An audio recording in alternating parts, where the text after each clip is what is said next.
Mass is being brought to you by Rotary Club East. This week on Mass. So a person who has lived through traumatic events would tend to have various symptoms, show various symptoms as he or she goes about his or her life. There will be heightened anxiety. The person may also have physiological issues like stomach cramps and cold sweat and headaches and nightmares when they go to bed. Certain activities can help. For instance, general activities that lead to enjoyment. And these will help to rewire the brain and put, allow the person to think in a more positive light. For instance, activities such as dance, drama, these activities help to take the person's mind away from the traumatic event.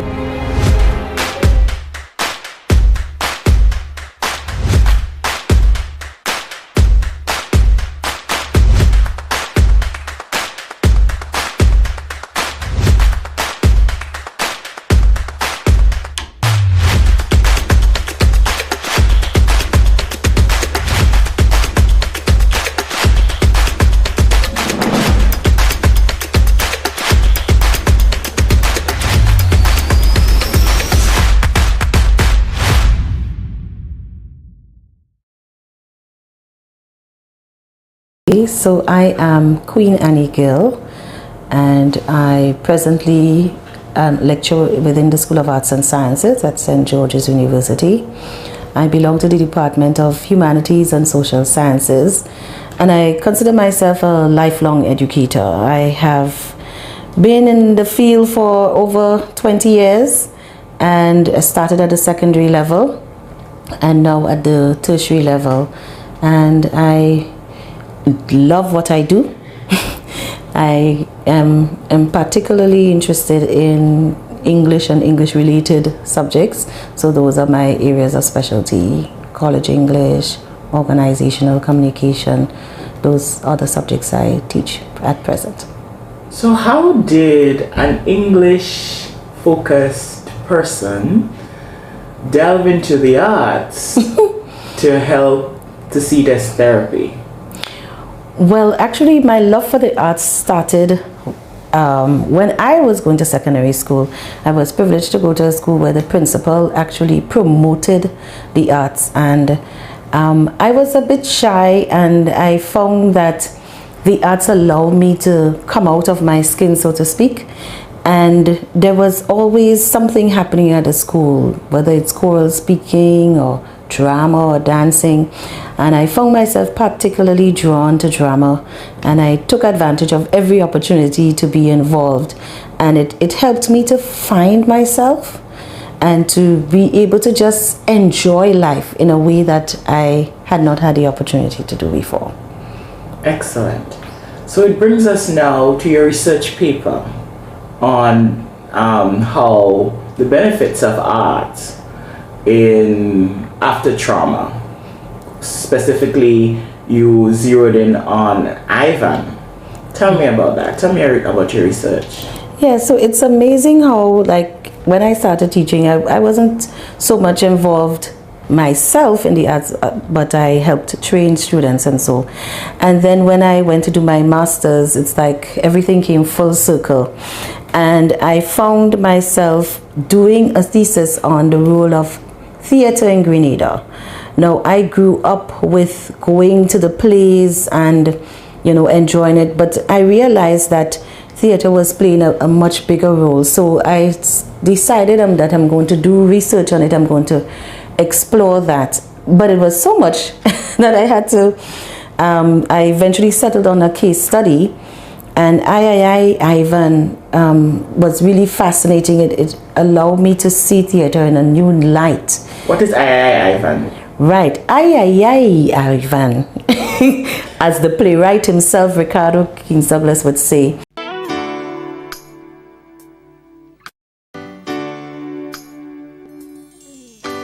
When Ivan came passing through, he took our houses old and new. It didn't matter whether you were rich or poor. He blew down all our trees, our corn and our pigeon pea, and he left us brokes when he could take no more. Was a 2-act play, and this was written in direct response to the Hurricane Ivan that occurred on the 7th of September. So he decided, RKD Theatre, he has his own theatre company, and he decided that he's going to produce, a full production. And what the material actually for the play came out of the collective experiences of Grenadians during that fateful 4 category 4 hurricane, I think it was. Yes. Mm-hmm. Yes. So he used a lot of the experiences, like many Grenadians sat in the audience and they could relate to what the actors were saying on stage. Their roof going, they washing the clothes, and everywhere is dirty, and a lot of the experiences, they could relate to it.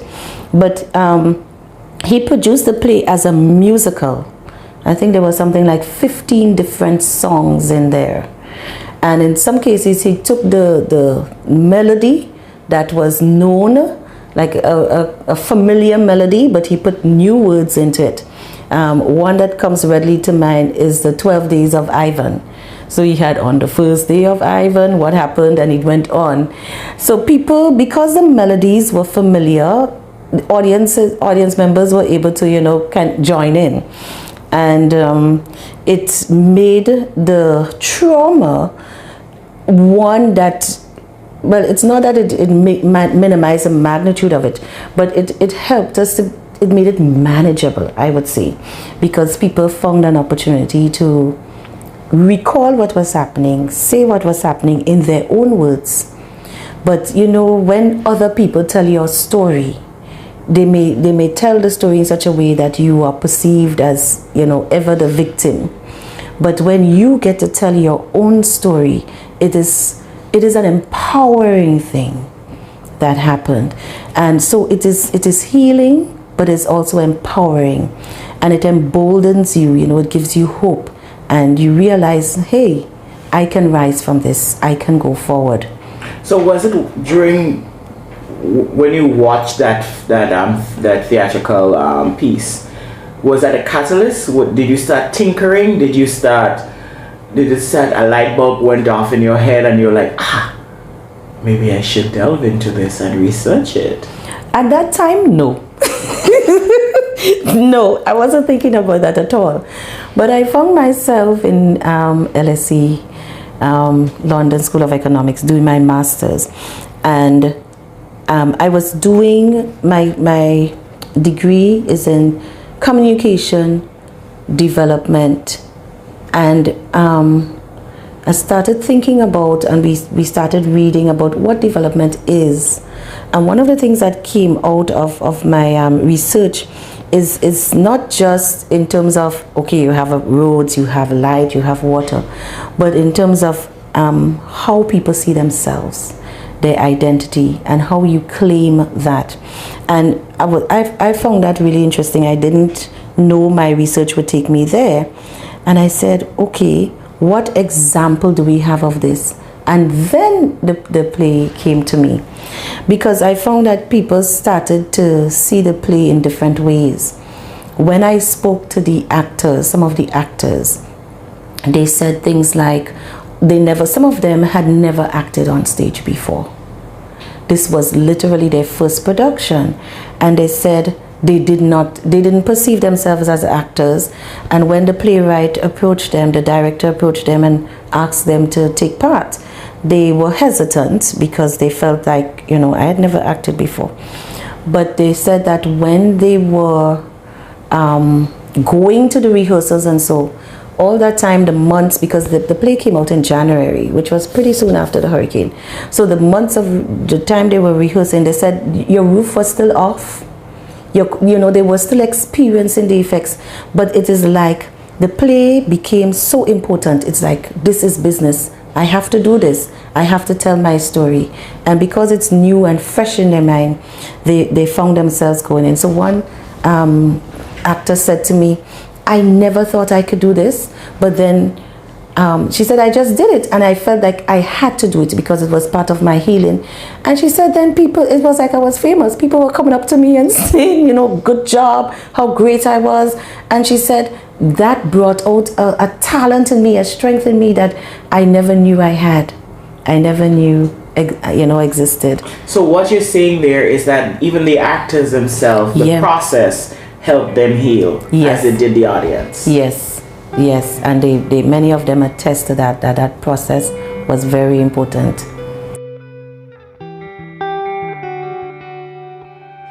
I gotta wait for better days. It's all starting now. It's not too late, we can be saved if we make the time. It's gonna be alright. Had a clue, now I got a feeling. Just gotta hold on tight. Tonight. Trauma is serious in that it tends to alter the brain. It affects how the brain is wired. So that a person who has gone through trauma would act differently and respond to stimuli in a different, much different way than a person who has not experienced trauma. So a person who has lived through traumatic events would tend to have various symptoms, show various symptoms as he or she goes about his or her life. There would be a heightened anxiety. The person may also have physiological issues like stomach cramps and cold sweat and headaches and nightmares when they are when they go to bed. Um, they may also be very sensitive to various activities that happen around them. Uh, um, and they may react in a way that would make them uncomfortable to those situations. So trauma tends to put that person off balance in a sense, psychologically off balance, so that the person does not really operate in a very productive way on a daily basis. So they may have what we call short attention spans. So they may not be able to focus on things for a very long time, or they may not be able to give up their best when they are producing certain things. So trauma tends to throw the person off balance. So it's a very uncomfortable situation and to be in. Sorry. So when certain activities come around, the person would react in the brain will relive that situation or make it real. Let me see if I can explain that. For instance, if a person went through the trauma of, let's say, a hurricane, for instance, um, if that trauma is not dealt with, if the person did not get any kind of therapy or psychological help, what will happen is that Very little things can trigger that memory. Because I remember working with people after Ivan, and what happened was that whenever a little rain fell on the roof, the person would feel very uncomfortable. They would tend to go into a shell and become very anxious and uneasy. Just a little rain tapping on the roof, or just a little wind, you know, nothing to do with any major weather change, but just the feel of rain or wind would trigger those memories of those traumatic moments during the actual hurricane that the person would have experienced during that hurricane, during the time the hurricane was present.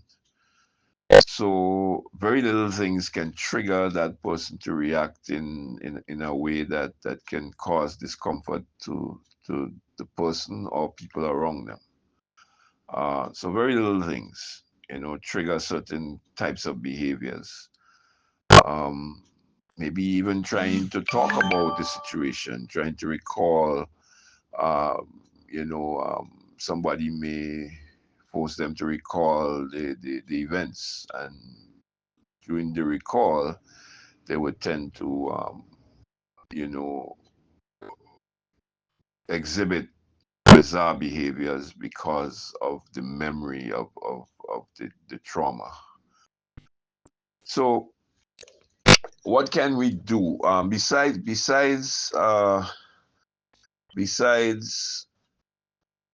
psychological therapy?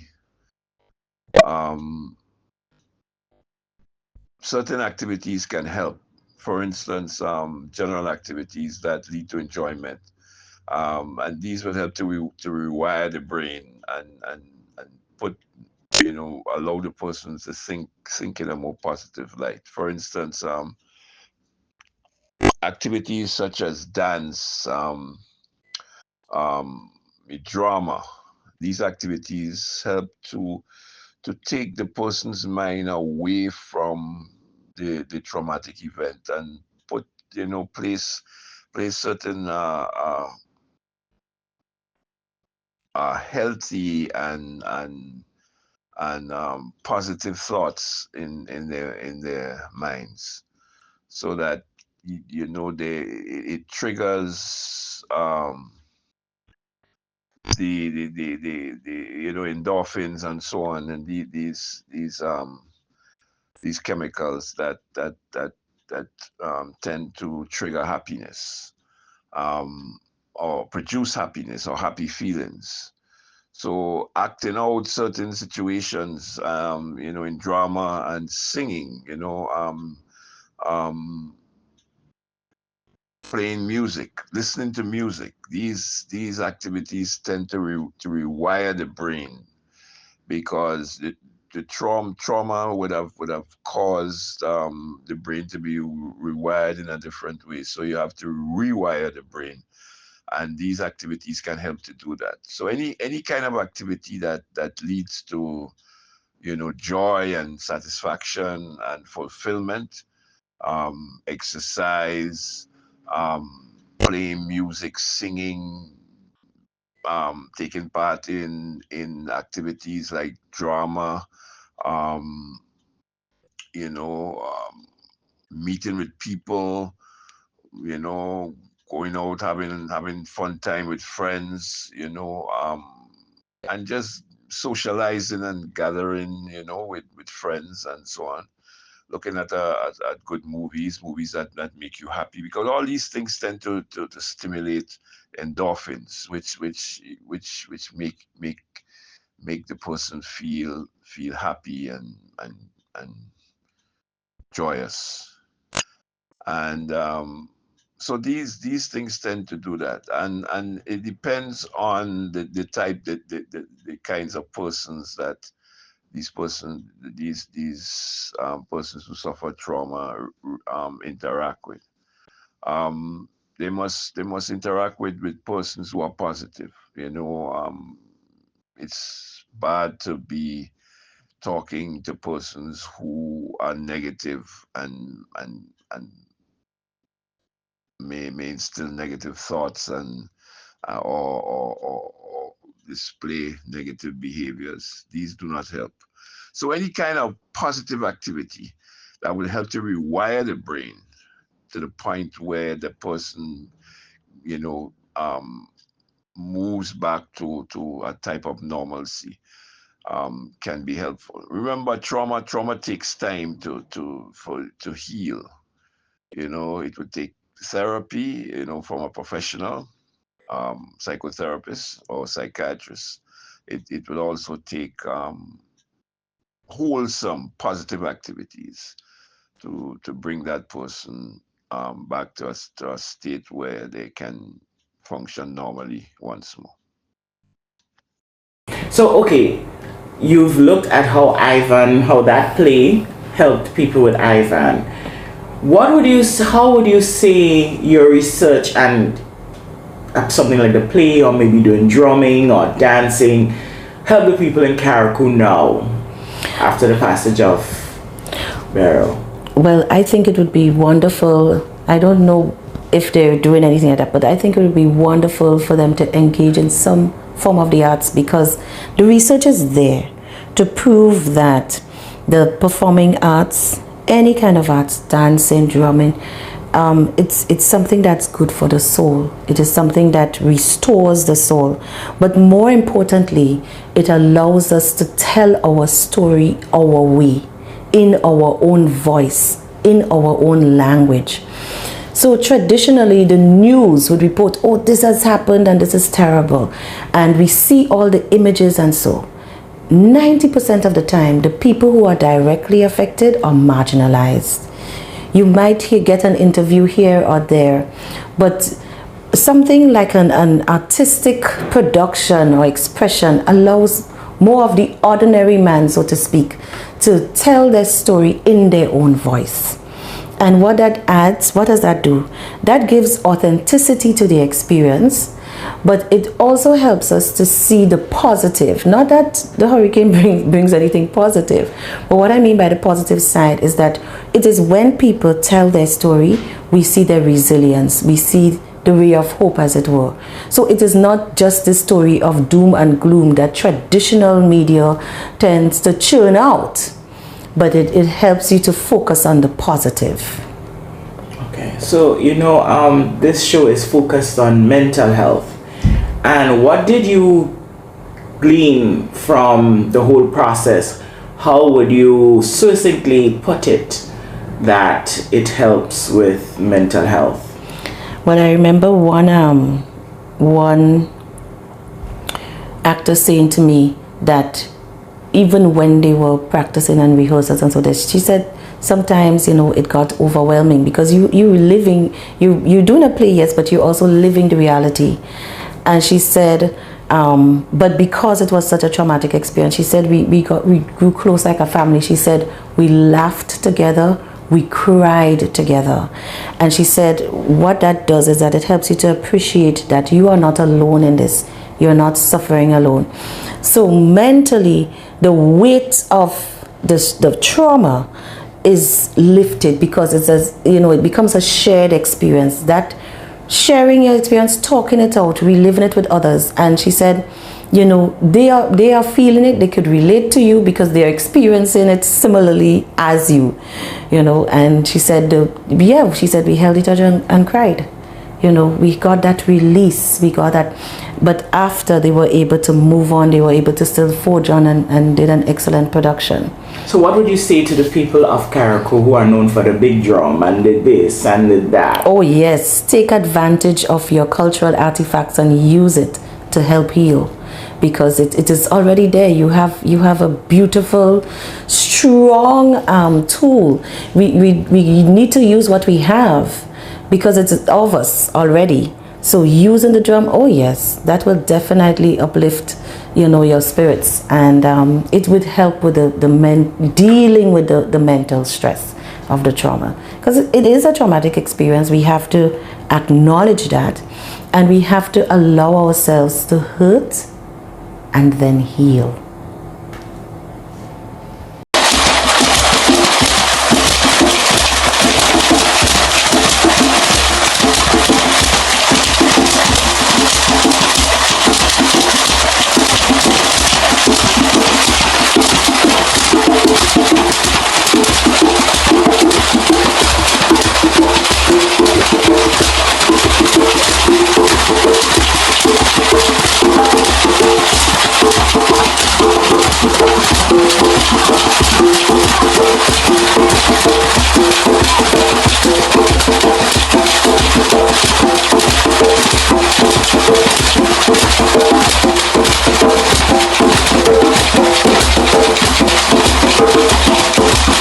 Mass is being brought to you by Rotary Club East.